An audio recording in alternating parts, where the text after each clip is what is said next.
It's difficult to process. 14-year-old Amaya Briscoe should be here. Or here. Not here. That's the thing, is I don't know with her what it could have been or what somebody could have said, because she hid it so well. Colby Briscoe was shocked when his little sister Amaya Briscoe died by suicide in November. He's still trying to make sense of it. Beautiful. She was a light. She lit up every room. I never heard anything negative about her from any of her friends. She was outgoing. She was loving. She cared. She loved anime and fashion. She would get dressed up for no reason. Even if she wasn't leaving the house, anytime I came over, her hair was done. She always looked presentable. We get that from my dad. He and his girlfriend, Addison White, never saw it coming.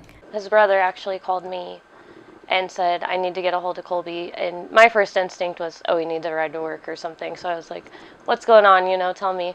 And he told me, and I had to wake him up and say, you need to check your phone. It's just panic instantly. The two set out in search of answers after Amaya's death. Was it bullying?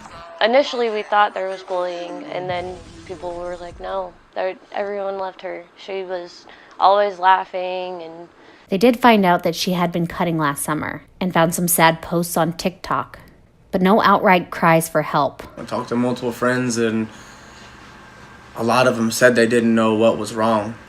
I've seen screenshots, and you can't put your finger on exactly what was wrong. Bravo and White do believe the pandemic and social media are affecting children and teens' mental health. Just by some of her TikTok videos, she was kind of struggling with figuring out who she was. Yes. So I think that may have played some role. They're so busy comparing themselves to others and wanting to live the life of others that they don't really cherish and enjoy the life that they have, because it's projected online that, hey, I live this great lifestyle, and when all reality, we all suffer from the same depression that the next person suffers from. We just choose what to post online. Something local mental health experts agree with. I think putting kids in front of computer screens for more required amount of time in a day is detrimental as well. So we know that they're being exposed to more social media. We know that people only put their perfect pictures on social media. So they're being barraged constantly with their perfect friends and, looking at that and saying, well, I'm not as good at this, or I'm not perfect like that.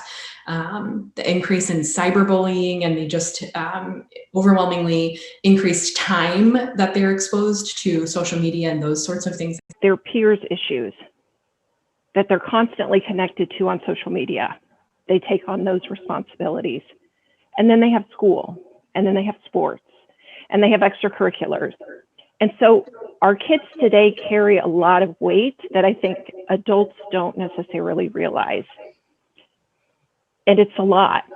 But how big of a factor social media was in Amaya's death is a mystery. And now they can't ask her, the only person who could have provided an answer. As hard as it is, I definitely think suicide and depression and feelings and emotions and learning how to deal with emotions needs to be talked about more.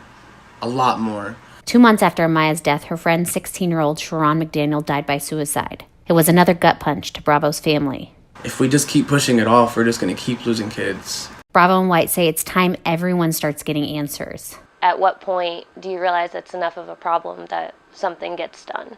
We've lost 4 teens in 4 months to suicide in St. Joe.